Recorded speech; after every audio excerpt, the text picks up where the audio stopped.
Hello, everyone, and welcome back to session 2 here at the second annual White Hat International Conference. During this session, we're going to be discussing the cybercrime challenges and solutions in the private sector with speakers from GE Healthcare, Joseph Burgoyne, and SANS Institute, the SANS Institute, Benjamin Wright. And a discussion will be led by our discussant, Dr. Catalin Partee. And Dr. Sinchul Bak will be the moderator during this session and is about to introduce our speakers. Dr. Bak, if you'd like to take it away.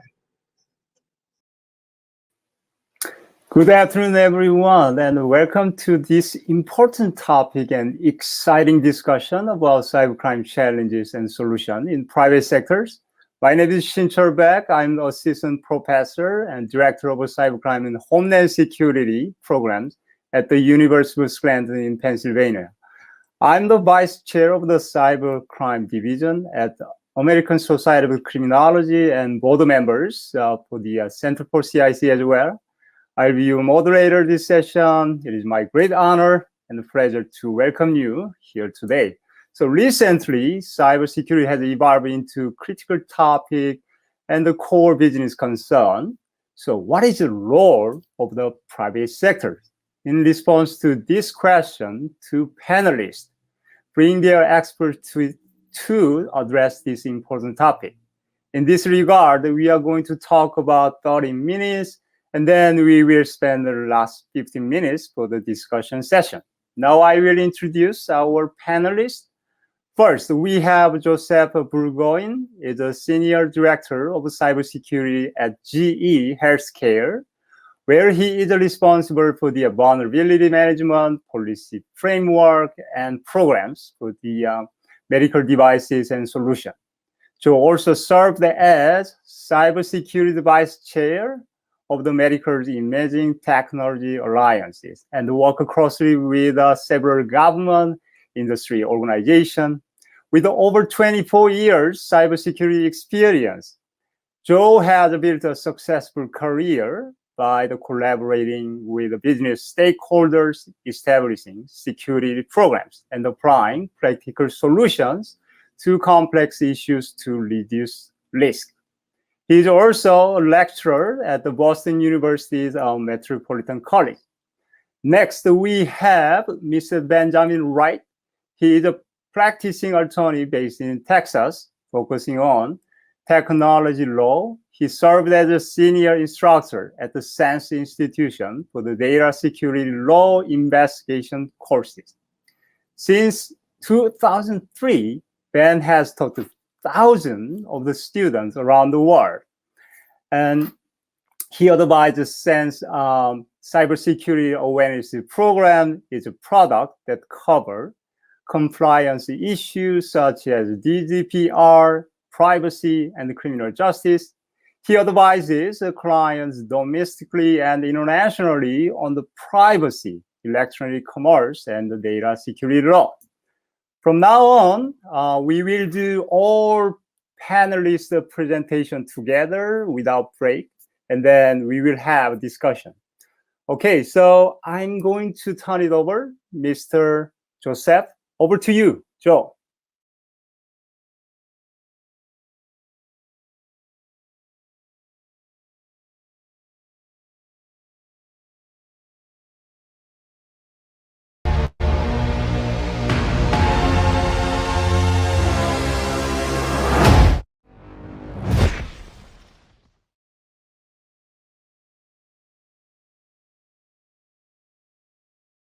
Hi, this is Joe Burgoyne, and it's my pleasure to present on healthcare security, predicting future needs by retrospective analysis. So just to be clear, the view statement, observations, and opinion expressed in my presentation are my own, and they do not necessarily represent those of GE Healthcare, Boston University, or any specific industry group. Thank you. So I started in security back in the 1990s, and it was a different time back then. Certainly a different types of threats, different attackers. The attackers back in the 90s and early 2000s weren't as sophisticated as they are today in general. Security perimeters were defined. We spent a lot of time looking at firewalls, firewall configurations, DMZs, checking our e-commerce applications, being sure they're safe from internet attack, looking at outside penetration from the internet into our corporate network. Again, a very well-defined and structured network. A lot of time spent on group policies within the domain, making sure they were set properly. IT services were in-house. Security was staffed moderately, depending upon the industry and industry sector. Backups and offsite storage were done through physical media for the most part.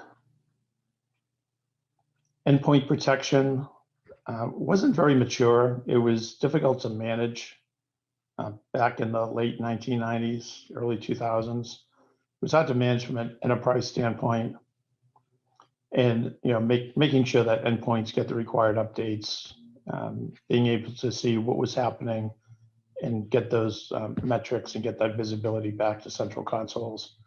And user training, although always important, wasn't at all what it is today. The security focus was on the technology used and on the network, because that was where our attacks were coming in. The amount of social engineering that we see today just wasn't happening back in the 90s and early 2000s. So to sum it up, the network infrastructure, relatively simple. Adversarial skill level, again, in general, because there are certainly some very talented people for in that time period. But the average, low to medium, and the risk in general was probably low to medium. Then we look at today, and we see an entirely different playing field, where nation state attackers, organized crime, the methods are changing, the attacks are changing. And what's happening now is attacks aren't just for the sake of, hey, I could change a web page, or getting a message out about a group, or bragging rights. It's really about financial gain and just disruption of national infrastructure. Ransomware and extortion demands are increasing. We've seen an increase in ransomware over the last couple of years. And in that ransomware and extortion, those demands are potentially funding illegal activities and maybe even terror organizations. Our network is non-traditional by past standards. We have many different ways into the network now. We have bring your own device. We have all kinds of connections to third-party supplier, cloud providers, infrastructure as a service, application as a service, or software as a service rather. There's many more third-party connections happening now, and outsourcing happening within our networks. Segmentation is helping a lot, helping organizations to ensure, at least in the event of ransomware, that they can contain malware attacks. A lot of the processes we have today can be automated, which is great. Anything that can be automated saves time, saves resources, and gives us much better and consistent results in the end. Endpoint protection, along with other tools that are available to monitor security activities across the enterprise, are highly developed and in a mature state. And the user training and awareness programs are absolutely phenomenal these days, because it's so important that the end user understands what an attack looks like, and understands that he or she could be targeted to either run some malicious software or click on a malicious link. They can be tricked into doing something that ends up with a malicious action. against their organization. So when we look at it, we see that the network infrastructure is really complex now. The adversarial skill level is high. Very talented hackers out there today, and the risk level is high. The stakes have never been higher. So when we talk about the threat landscape, it's really about knowing, what our current threats are, and threats change over time. There are great resources out there. ENISA is one of them, where you can look at the trends from year to year to really plan not only for the current year but for future years, and you can see things as they change, whether they're staying the same, increasing or decreasing, and it's a great resource to look at information sources like that, so that we can better predict, what's going to be the threat that we're going to be facing tomorrow. Because that plan, that future action, we have to start planning for today.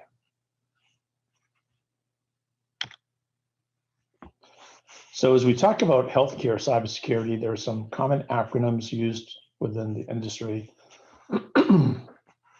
And the most common, especially within cybersecurity, are the first two. When we mentioned HDO, that stands for Health Delivery Organization, and MDM for Medical Device Manufacturer. We people in security love acronyms. So the challenges, there's lots of challenges facing the healthcare sector today. Internal networks are complex.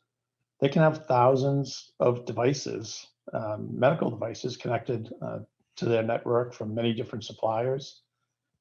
Each with different security designs and security mitigations built in. They can vary in age greatly. The operational life of a medical device can far exceed the supported life cycle from the manufacturer, or for that matter, far exceed the supported life cycle of the operating systems used within those devices. So OS support and software support becomes an issue over time with what we call legacy devices. And patching medical devices can also be a challenge, because before a patch or any kind of a software update can be applied to a medical device, we have to make sure that that patch doesn't affect the performance in any kind of a negative way. If it has a significant impact on performance, or does something else that impacts functionality, it could impact patient safety. So in most cases, before any patch can be released, generally speaking, the medical device manufacturer has to go through some pretty rigorous testing just to make sure that the patch doesn't impact that device in any negative way. And for that reason, it almost guarantees that older medical devices, and some medical devices in general, will always lag behind other IT infrastructure when it comes to patches and getting patches applied. And when we look at organizations and HDOs, right, health delivery organizations, many smaller to medium-sized HDOs can be further hindered just by a lack of security resources needed to manage and maintain their infrastructure. So given the challenges, not having the staff and not having the resources and having a challenging network can certainly increase the risk to security and to the resiliency of networks when targeted by nation state and criminal organizations. So best practices. There are lots of really positive things happening in the industry today. First and foremost, these industry groups, which are comprised of health delivery organizations, medical device manufacturers, regulatory agencies, external security researchers, consultants, etc., have been working together and to identify best practices, produce white papers, and help define and establish standards throughout the healthcare sector. So both the medical device manufacturer and the health delivery organizations play an important role in the protection of medical devices and healthcare delivery. In 2019, we saw an updated MDS2 form, which was released, and that newly released version contained a vast number of cybersecurity questions, questions about security controls that have been applied within the device. It also includes software bill of material information, and asks for information about that to support software transparency. Other things that are happening in the industry too are most medical device manufacturers have some kind of a coordinated vulnerability disclosure program in place.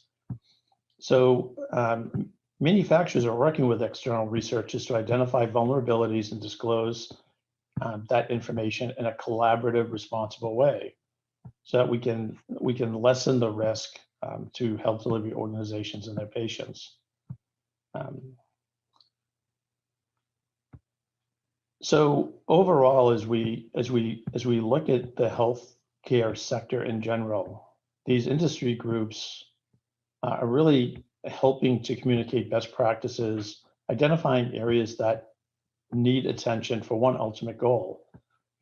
And it's to support that healthcare environment so that we can all provide the best possible outcomes to those patients and do our part.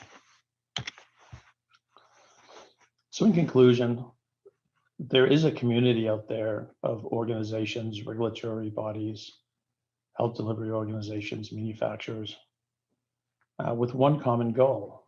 And that common goal is for the continued care and treatment of patients. So executing best practices to secure networks and understanding the current threat landscape and how that's changing.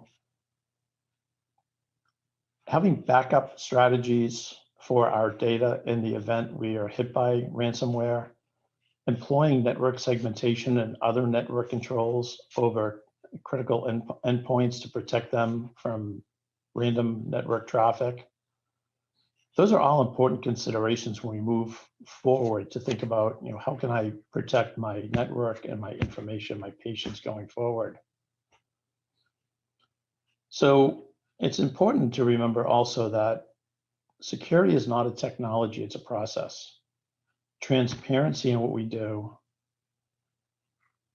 and trust, right? Understanding the designs that go into products, understanding the requirements they have when they're connected to a network is all important, right? And understanding, how can we connect these to a network? How can we keep these devices secure? How can we protect our overall network within HDOs? How can we better segment? How can we train end users? All of that comes together. So when I have, I guess, one last thing to mention, I'm living proof that healthcare security is critical to our survival. If not for the availability of a critical diagnostic imaging system, I wouldn't be here today. So I have my own story and my own reason why I'm so passionate about this subject. Deploying best practices and really making sure we have those baseline controls is so important in our organizations. Anyway, I'd like to thank all those that work so hard to improve security and the overall resilience to our organizations. And to Boston University and the staff within the Metropolitan College for the opportunity to speak today and also teach there. It's been a great opportunity. There's some industry groups listed here, and the last one is InfraGard. I've been a member of InfraGard for quite a long time. Great information sharing organization for those interested in industry groups specifically around healthcare. You can take a look at the list here. These groups are doing just fantastic things in working in unison with health delivery organizations, manufacturers, researchers, government regulators. And together, we're making some huge improvements and really moving security ahead in the healthcare space. Thank you.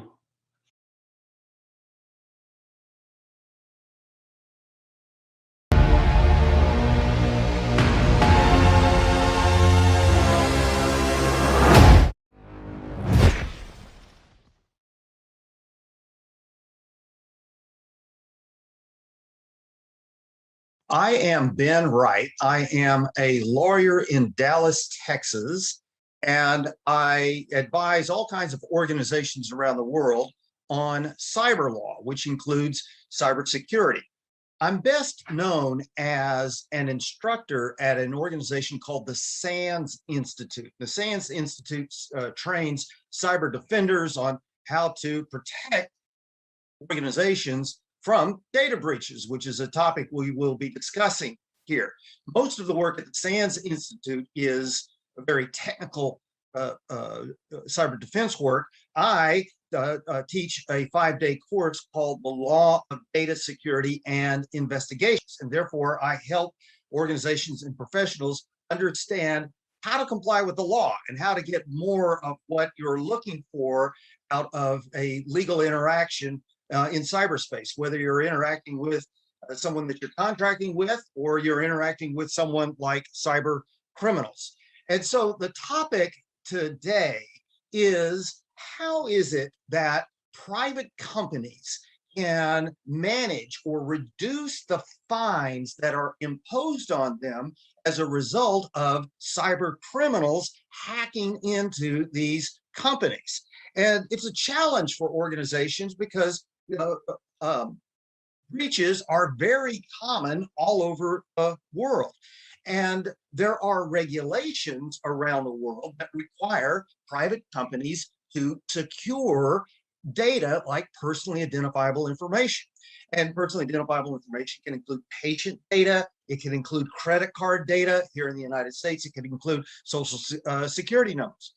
And so leading regulations requiring companies to secure data include the General Data Protection Regulation out of Europe, also known as GDPR. Another well-known regulation is HIPAA here in the United States. It requires healthcare entities to protect patient data. So these laws say to private companies, you must secure the data. But we read in the headlines every day, private companies all over the world are being hacked. It's a very, very common experience that even sophisticated companies are hacked. And thus, there is this tension, this struggle about what to do about companies that aren't perfectly secure when regulations call for companies to be secure, and then companies suffer breaches. So regulators around the world impose fines on companies that are breached, but the question becomes, how big should the fine be, and what should the motivations be that are built into the imposition of those fines? And so the challenge is that from the point of view of private companies could say, okay, I could be perfectly secure and I won't be fined. However, nobody's perfectly secure. The government is not perfectly secure. Microsoft is not perfectly secure. The NSA is not perfectly secure. FireEye is not perfectly secure. Nobody is perfectly secure. So to expect perfect security is not realistic. So from the point of view of private companies who are just trying to run their business or their hospital or whatever their organization is, they ask, what steps can I take to show that I'm entitled to lower fines when I encounter this thing that is almost becoming inevitable, and that is a data security breach where hackers steal personally identifiable information. So on this topic, there's a very important case out of the United Kingdom from October 2020. The United Kingdom has adopted the General Data Protection Regulation, and the General Data Protection Regulation is, in my view, the leading data protection regulation around the world. It's having a influence beyond just Europe and the United Kingdom. So other countries outside of Europe are adopting components of GDPR. And California here in the United States has adopted components of GDPR. So when there is a major case under GDPR, I argue that major case can be very influential around the world for helping us to understand how to impose fines and how to understand fines against a company after it has had a data security breach. So the significant case in the UK was the British Airways data security breach. British Airways is a very large company. It's a very sophisticated company. And it suffered a data security breach by some very sophisticated criminals. These criminals really knew what they were doing. They were very patient. They had a lot of experience. They had a lot of resources to hack into British Airways. They succeeded in accessing a large number of credit cards. So the regulator in the UK is known as the Information Commissioner's Office, or ICO. ICO sees you've got a breach. And initially, ICO proposed a fine. And as ICO was thinking about the fine, ICO was thinking, you're a big company. You need to be punished. You need to have incentives to secure data. This was a big breach. Therefore, we're going to impose a big fine on you. So my interpretation of ICO at this point is that they were acting emotionally about the situation. And therefore, ICO proposed a very large fine of the equivalent of $230 million. And this is a very significant case because it is by far the largest proposed fine under GDPR. So as regulators and authorities and companies around the world are looking for guidance on what should the law say, what should the law do when there's a breach, this case is a very significant case to look to for guidance. So under the law, British Airways had the right to force the regulator to think very carefully about the imposition of the fine.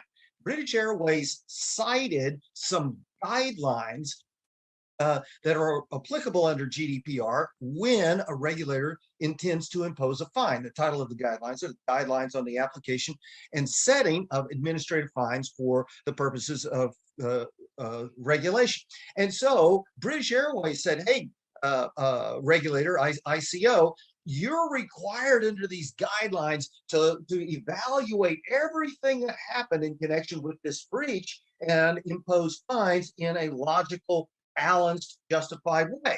And the guidelines point out that when the regulator imposes a fine, the regulator should, yes, punish bad action on the part of the private company, but the regulator should also reward good efforts by a company that had suffered a breach or had violated GDPR. So in effect, British Airways said, you're not thinking carefully enough about my good efforts, about the good things that I did. And I can require you now to write a very long 140-page report analyzing all of the facts of the case and analyzing not only the bad things that I did that allowed the hackers to steal the data, but also the good things that I did for which I should be rewarded. So ICO wrote a very detailed, very thoughtful, unemotional 140-page report analyzing all of the facts around this case and decided to reduce the fine by 90%. Now, this is a massive reduction of the fine. It's a very significant development, and it teaches us a lot. So ICO reduced the fine from a proposed $230 million down to $23 million. So we learn a lot, and companies and regulators around the world learn a lot about how to impose fines and the motivations behind fines if we study the analysis of the Information Commissioner's Office in the UK. So if you read the 140-page report from the Information Commissioner's Office, you'll see the commissioner acknowledged, yes, British Airways, you made some mistakes and you allowed the hackers to get in, even though those mistakes were pretty sophisticated mistakes, and the hackers were very sophisticated players. And so you weren't just ignorant of the problem. You weren't just ignoring the problem or dismissing the problem. You were working hard on the problem. You had, said ICO, a mature cybersecurity program. You had a whole team of people who were trained, had resources, had experience, who were working 24 hours a day to try to protect data at British Airways. And therefore, you should get a credit for that. We should acknowledge that you really put a lot of effort into having a good cybersecurity program, an ongoing a program that never stops. Now, this program is what I call an example of professional teamwork, and I'll talk more about professional teamwork in a few minutes. Furthermore, the Information Commissioner's Office acknowledged that a good step on the part of British Airways is that it had an extensive program for compliance with all of GDPR, the General Data Protection Regulation. GDPR requires private companies like British Airways who collect personal information to do a whole range of things to protect the privacy of the individuals who have given their information to the private company. And so GDPR requires security, but it also requires privacy policies. It requires notices to individuals about how their data is being used, and many other requirements. So British Airways had a very sophisticated, very extensive program for complying with GDPR. It had a large team of people who were working and analyzing and implementing policies and changing programs and figuring out what kinds of notices they need to send to consumers and so on. And therefore, the regulator said, I've got to give you credit for that. You've got to, in effect, you took some good steps and you were working hard on the things that we expect you to work hard on, and therefore you need to get some good check marks as we evaluate the overall fine to impose on you for having a data security breach. Another important step that British Airways had taken to minimize the impact of this breach is that it had minimized the data that it was collecting and storing. So as it's processing credit cards, it was only collecting the units of data that it needed. It only stored them for the period of time that was necessary, and then it would delete the data. What that meant is once the hackers finally got their way to the place where the data was located at British Airways, the hackers did not have access to as large a quantity of data as might otherwise have been the case. So data minimization is a very significant step for reducing the impact of a breach. British Airways had been doing that. Therefore, the commissioner's office said, I need to give you credit for that. I've got to give you a good check mark as I'm evaluating the overall fine. I have to unemotionally acknowledge the bad things, but also the good steps that you had taken. In addition, the regulator acknowledged that British Airways, with its very sophisticated professional team, had deployed a whole range of sophisticated controls to make it difficult for hackers to get into the network, find their way to the sensitive data, steal the data, exfiltrate the data, and so on. British Airways had many different kinds of monitors in its network looking for suspicious behavior. And if it did find that suspicious behavior, British Airways would take action and do something about the apparent intruder. So again, the regulator said, you're taking good steps, and I need to give you credit for those good steps. An additional good step that British Airways had taken is that as soon as it saw that it had a breach, it responded intelligently. So it immediately cut off the access that the hackers had to the sensitive data. It immediately did incident response to figure out what had happened. How do we prevent the hackers from getting back in? What's the scope of the breach? And what steps should we take now to protect our customers and protect the integrity of our network? those are good steps. And so in effect, the regulator said, I got to give you a good check mark. I've got to give you some credit for that quick response. Furthermore, the regulator acknowledged that British Airways immediately contacted the regulator and the police when they saw that they had a breach. Well, that's a good step, says the regulator. We want you to contact us. We also want you to contact the police. Ultimately, by contacting us and contacting the police, you help the community become more secure and more alert to the actions of sophisticated criminals. So again, I got to give you a credit for that.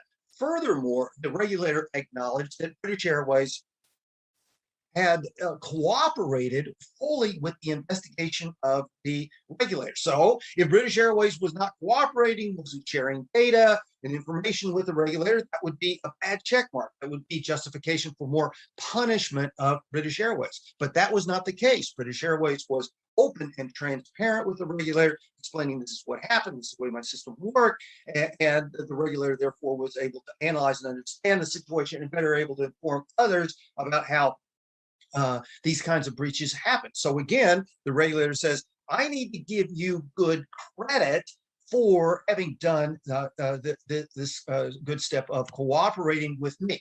And so this question of fines on companies when they've had a breach raises interesting challenges. On the one hand, companies around the world can look to British Airways and see, there's a roadmap for compliance. Now, British Airways wasn't perfect, and whatever company I am anywhere in the world, I can't expect to be perfect, but I can see that British Airways did a number of things that persuaded the regulator that the fines should be lowered.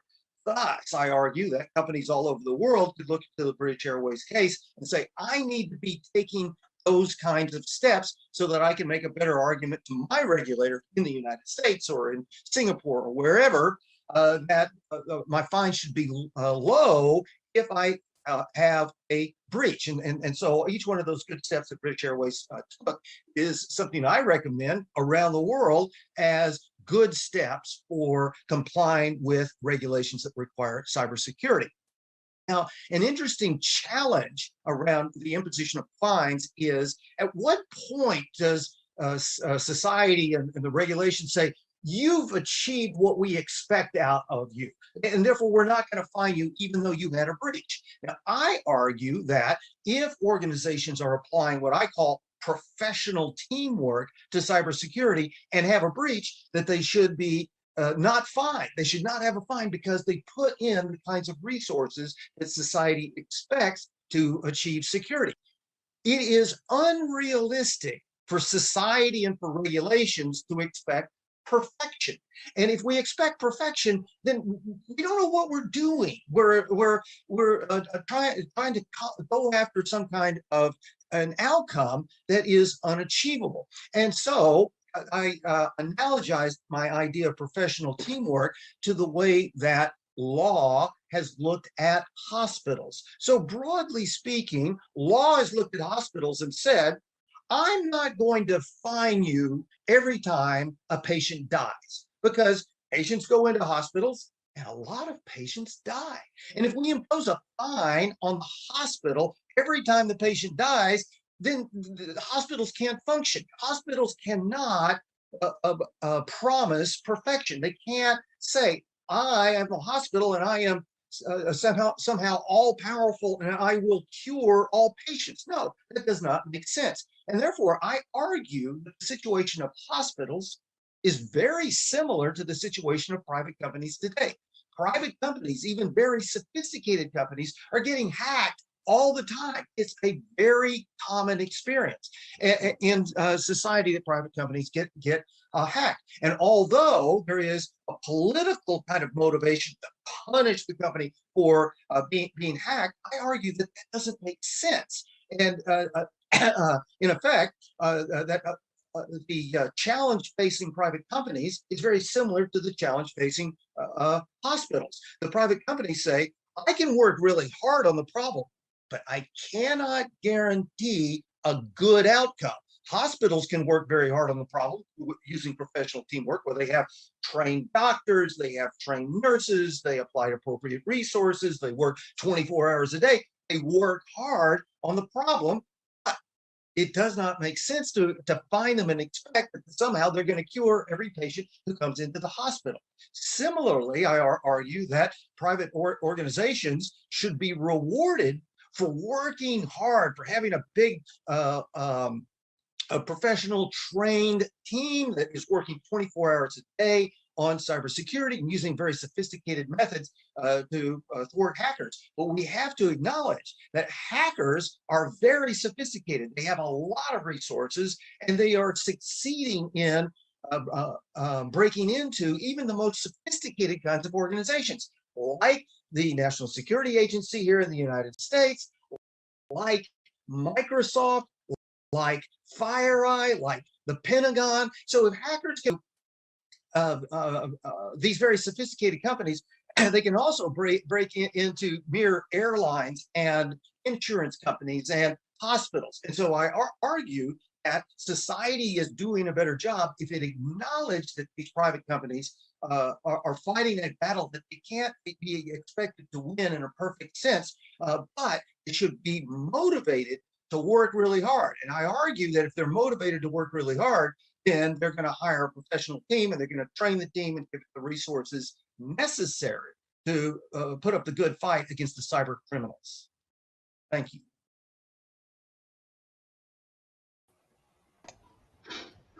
Hi. So thank you very much for all your presentations. I enjoyed both of your presentations. I have a question first to Ben. Yeah. So in your lecture, you talked about regulatory fines posed to private companies for the actions of cyber criminals. The British Airways case that you mentioned, it's not the only one. It comes in line after the Marriott hack, the Equifax breach, the Capital One, the Google, the Yahoo, Uber data breach. So we can see a trend here that private companies are paying increasingly high prices for hacks and data thefts enabled by weak security or otherwise avoidable mistakes. So the question is, where do you see the greatest gap in private companies coping with cybersecurity threats? One general recommendation could be to watch out for the latest trends in cyber intrusions, but is there any specific recommendation for private companies on what to do in order to be more successful in preventing hacks and data thefts? My first response to that question is cybersecurity is extremely hard, just as curing cancer is extremely hard. And we have to acknowledge that. We have to acknowledge the super challenge that is there. Recognizing that perfection will never be achieved, there are many steps that organizations can constantly be taking, and very commonly those steps do not require a PhD in cybersecurity to understand these things. Many of the steps that need to be taken are well understood steps, like the imposition of multi-factor authentication within an organization, like making sure that your remote desktop protocol is behind a firewall, like training employees not to click on stupid emails. And I could go on with a lot of things that are just fundamental types of ideas. However, in this extremely rapidly changing world, such as a world that suddenly goes to remote work immediately in March 2020, a very fast changing world, because the world changes so fast, it's very hard to do all of these things. It's easy for me to sit in a chair and say, oh, you should put your remote desktop protocol behind a firewall. Yeah, that's easy to do. But to do it in practice, in all of this rapidly changing world, when suddenly everybody has to go to work immediately from home, doing that in practice is very, very, very hard work. And so there's a lot of things that can be done, and it's constant hard work by smart people like Joe. Thank you, Ben. Thank you very much. So for Joe, I would have a more specific question. How would you describe the Biden administration's executive order that mandates private companies to report security breaches? Just a summary for the audience, but I'm sure everybody is pretty familiar with the case. Recently, the Colonial Pipeline in the US was crippled by a ransomware attack, but it's not unprecedented. Many similar attacks against critical service providers happen all the time. This executive order from just last week directs companies to report all cybersecurity breaches. So by mandating cybersecurity breach reporting systems, there is, according to one critic towards this executive order, by mandating cybersecurity breach reporting systems are not going to be more secure. As Ben said, it's very easy to order something. It is a reactive system, much like an unarmed guard in a parking lot. If the parking lot is attacked, the guard cannot prevent it or cannot even intervene, only react post-incident. So there is not much to do. And there is another point to the criticisms, namely cybersecurity breaches cannot be uniformly defined. What constitutes a cybersecurity breach and how the measure will be enforced are not decided yet. So back to the question, how would you evaluate this executive order? Well, there's a lot of questions there, but let's start with the executive order.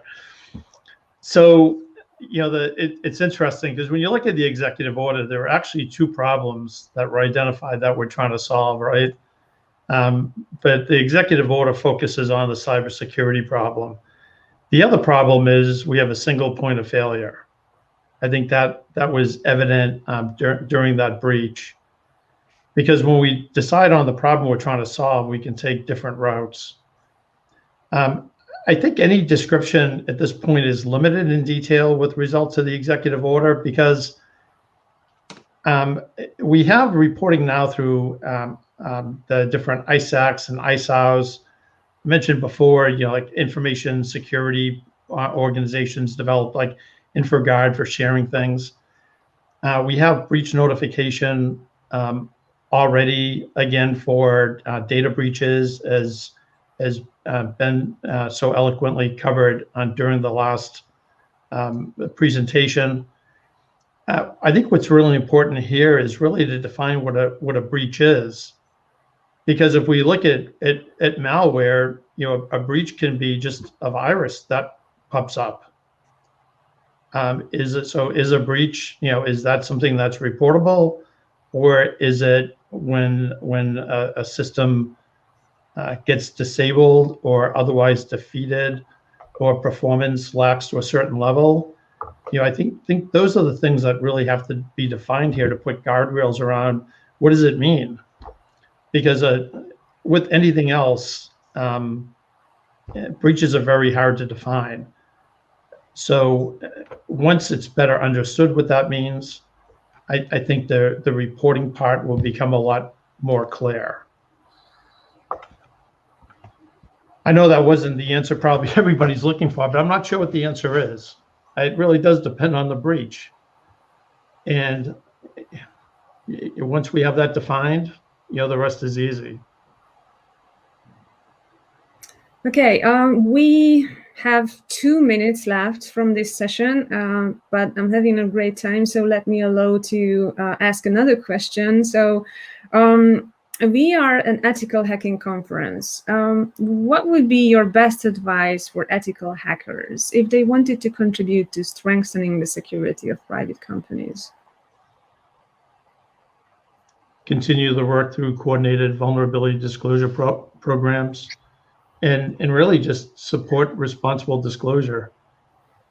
You know, everybody wants the same thing, and you know, the work I've done with external researchers, the work I've done in the past, the work I'm doing currently, it's through that relationship and in that collaboration that we can move the security programs even further ahead. Okay, thank you very much. I give the floor back to Sinchul. Oh, wow.